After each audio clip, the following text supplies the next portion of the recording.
तो राधे राधे। ठीक हो गुरुजी, आप ठीक है? हाँ हम अच्छे हैं गुरुजी। क्या दुखों से ही वैराग्य आता है? वैराग्य कई बार लात खाकर भी आता है।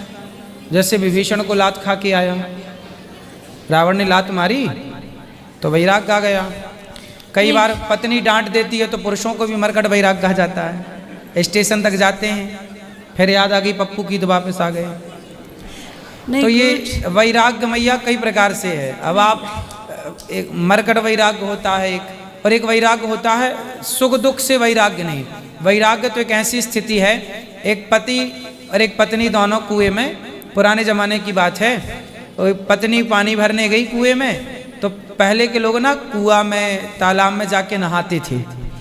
तो एक पति नहा रहा था तो तभी पत्नी आ गई कुएं में पानी भरने, और पानी भर रही थी और उसका पति बगल में नहा रहा था। तो नहा रहा था तो स्वाभाविक है केवल कमर में एक टॉवेल लगाया था, पूरे शरीर में कुछ नहीं था। और तभी क्या हुआ कि उसका जो भाई था, जो पत्नी थी, उसका भाई बाजे बाजे बजवाते हुए आया। तो पत्नी बोली, देखो जी सुनो, आज हमारा भाई साधु बन रहा है, साधु त्यागी बन रहा है, त्यागी। तो उसका पति बोला, बाजे बाजे बजवा के सारे गांव को लेकर के त्याग किस बात का? अरे बोले नहीं, वो आज साधु बन रहा है, त्यागी, सब त्याग रहा है। तो उसका पति बोला, जब सब त्याग रहा है तो बाजे बाजे की क्या जरूरत है, सबको लेके क्यों चल रहा है? बोले तेरे भाई को त्याग करना नहीं आता। तो बोले वैराग्य, तेरे भाई को वैराग्य नहीं आता, त्याग नहीं आता, त्याग देखना चाहती है? हाँ हाँ दिखाओ।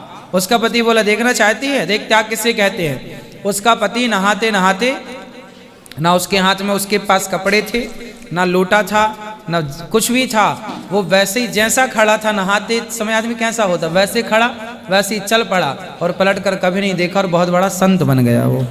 ये त्याग ये है कि वह जैसे हो वैसे संसार से मोह खत्म और ईश्वर की ओर चल पड़ो, पलट कर ना देखो। जैसे तुलसीदास जी, पत्नी ने कहा जितना प्यार हमसे करते हो इतना राम जी से किए हो तो कल्याण हो गया। ये त्याग हो गया, वैराग्य हो गया। कई लोगों को बातों से त्याग हो जाता है, कई लोगों को लातों से त्याग हो जाता है, और कई लोगों को बातें लाते खा के फिर भी त्याग नहीं होता। हाँ। और गुरुजी, अगर संपूर्ण वैराग्य आ जाए रिश्ते नातों से, घर परिवार से, आपको आ गया है? आया था बहुत साल पहले, ग्रह चला गया।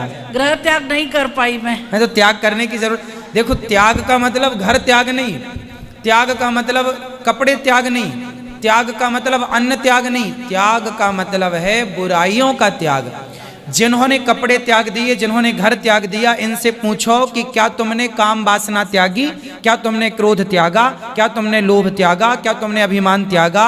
यदि काम क्रोध लोभ अभिमान त्याग दो तो कपड़े लत्ते त्यागने की क्या जरूरत है? वो तो अपने आप छूट ही जाने हैं सब चीजें। और घर परिवार त्यागने की क्या जरूरत है? घर परिवार तो त्याग देना है, लेकिन कब? उसके पहले काम क्रोध लोभ। क्या भरोसा, आप जंगल चले गए घर परिवार त्याग के, पत्नी को छोड़ के जंगल चले गए, तो जंगल में कौन गारंटी लेगा कि अब तुम्हें काम वासना नहीं सताएगी? जंगल में कौन गारंटी लेगा कि तुम्हें क्रोध नहीं आएगा? इसलिए काम क्रोध को घर में रह के त्यागो, और जो घर में त्याग लिया इन चीजों को, वो फिर जंगल रहे घर रहे सब एक बराबर है। सबसे बड़ा त्याग है विषयों का त्याग, अगर गुरुजी, बुराइयों का त्याग। गुरुजी जिंदगी में बहुत अपमान। अच्छा एक बात बताओ, पत्नी को त्यागना, घर को त्यागना, परिवार को त्यागना सरल है कि काम क्रोध लोभ को त्यागना सरल है? किसको त्यागना सरल है? सरल क्या है? पति पत्नी को त्यागना, घर परिवार त्यागना, ये सरल है।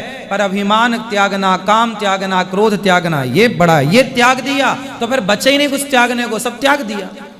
पर अगर गुरुजी बहुत अपमान हुआ हो जिंदगी में, फिर भी घर न छोड़े तो ये। आप पहले क्लियर बताओ, आप किसके बारे में पूछ रहे हैं? अपने बारे में? हाँ तो फिर पूरा बताओ, पूरी हिस्ट्री बताओ, आपके साथ क्या हुआ, फिर हम बताएंगे आपको। मायके में भी अपमान हुआ था, ससुराल में भी अपमान हुआ।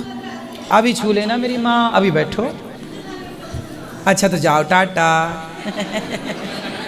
अभी बैठो बैठो बैठो, चलो। गुरुजी, मायके में भी अपमान हुआ है। मायके में अपमान किसने किया था? भाई बहन ने। हाँ भाई बहन ने। अपमान किया, ठीक है। और दूसरा अपमान कहाँ हुआ? ससुराल में भी हुआ है। ससुराल में किसने किया? सास ने, पति ने। पति कहाँ आपके? पति तो बगल में बैठे हैं। इन्होंने क्या अपमान किया? अभी नहीं, बहुत साल पहले जब। अरे तो बहुत साल पहले कब किया था वो अभी तक याद है आपको? तभी आप मोटी हैं, सब याद रखती हैं। डस्टबिन बना रखा है आपने अपने आप को, सब कचरा घुसा रखा है अंदर। जितना कचरा अंदर घुसा रखा बाहर कर दो तो हल्के हो जाओगी मेरी माँ। इतना वजन लिए घूम रही हो, ठीक है। ये वजन शरीर का नहीं है, ये सब ये विचार लिए घूम रही हो आप। ओ भाई ने कह दिया, अरे भाई का काम कहना है, भौजाई का काम कहना। कह दिया। आदमी रोज कहता है, बहुत कितनी बातों को याद करोगे। छोड़ो कल की बातें, कल की बात पर। अब आपके पति संग आए और आप कह रही हो पति ने बहुत पहले कुछ कहा। अच्छे कम से कम आपको कुछ कह नहीं रहे हैं। अब पति ने अपमान कर दिया तो आप पति से क्या सम्मान चाहती हैं कि आपका पति आपकी आरती उतारे? जय पत्नी देवी मेरी, जय पत्नी देवी तुमको निस दिन ध्याऊं। ऐसा सम्मान तो बात कराओ, मैं कह दूं कल से आरती उतारेंगे आपकी। नहीं गुरुजी। फिर ठीक है। तो पति से अरे पति और पत्नी में सम्मान की भावना नहीं होनी चाहिए। अरे पति हमारा है, हम पति की पत्नी है, हम अपनी पत्नी से क्या हमें कभी अपनी पत्नी से उम्मीद नहीं है कि वो हमारा सम्मान करे, ना उसे हमसे उम्मीद है। अरे हम दोनों एक दूसरे के पूरक हैं, हम दो हैं ही नहीं। मैया सम्मान वहां होता है जहां दो होते हैं, अपमान वहां होता है जहां दो होते हैं। हमारे यहाँ पति पत्नी को दो कहा ही नहीं, हमारे यहाँ अर्धांगिनी कहा है। अर्धांगिनी मतलब आधा पति आधी पत्नी, 50-50, 100। दो का तो है ही नहीं सिस्टम। तो आपकी पति और आप ये दो नहीं है, पति प्लस पत्नी बराबर एक। पति प्लस पत्नी बराबर अर्धांगिनी या अर्धांग। तो अर्धनारेश्वर शंकर जी हैं कि नहीं? शंकर जी और पार्वती दोनों मिलके क्या हो गए? एक हो गए कि नहीं? अर्धनारेश्वर आप जानते हैं। और हमारे यहाँ सामान्य भाषा में पत्नी को क्या बोलते हैं? ये मेरी अर्धांगिनी है। तो पति आधे आप आधे तब पूरा हुआ मेरी माँ, आप दोनों आधे आधे हो। इसलिए अपमान सम्मान छोड़ो, कोई बात नहीं, बातें सबके घर होती हैं। इसलिए रिश्तों में हमने क्या हर कथा में बताते हैं, सहनशीलता हो। अब आपके पति ने आपका अपमान कितने साल पहले किया था? बहुत साल हो गए। बहुत साल हो गए। तो कभी प्यार भी किया कि नहीं आपके पति ने? हैं? किया है। तो प्यार याद है कि केवल अपमान बस याद है? अपमान बहुत ज्यादा हुआ था इसलिए। अच्छा, प्यार बहुत कम हुआ। शादी के कितने साल हो गए आपके? 38 साल। तो 38 साल में प्यार ज्यादा हुआ कि अपमान ज्यादा हुआ? अपमान शुरू में हुआ था। अच्छा, शुरू के 1-2 साल में नहीं, 8 साल तक, 10 साल मान लो भाई। 38 में से 10 निकालो जरा, कितना हुआ? हाँ, फिर भी प्यार वाला समय ज्यादा है, फिर भी प्यार वाला टाइम पीरियड ज्यादा है। वो आपको याद नहीं है। 20 साल आदमी 25 साल तुम्हें प्यार किया, वो तो याद नहीं है। और 1 साल तक थोड़ा बोल दिया, कुछ किया तो वो याद है 1 साल। मतलब आपने किसी ने आपके साथ 99 बार अच्छा किया, 1 बार गलती से कुछ बुरा हो गया तो आप एक का लिए बैठी हो, किसने 1 बार गलती की, अरे 99 बार अच्छा भी तो किया है, वो भी तो याद रखो जी गुरु। तो अब शिकायत है? भाई से बातचीत होती है आपकी? जी। तो बातचीत करो, कोई बात नहीं। गुरुजी मतलब से ही हर कोई पूछता है। वो तो स्वार्थ लाग करें सब प्रीति सुरनर। इसलिए कहता हूँ सबसे झंझट से बचना है तो भगवान में दिल लगा लो, सिंपल बात।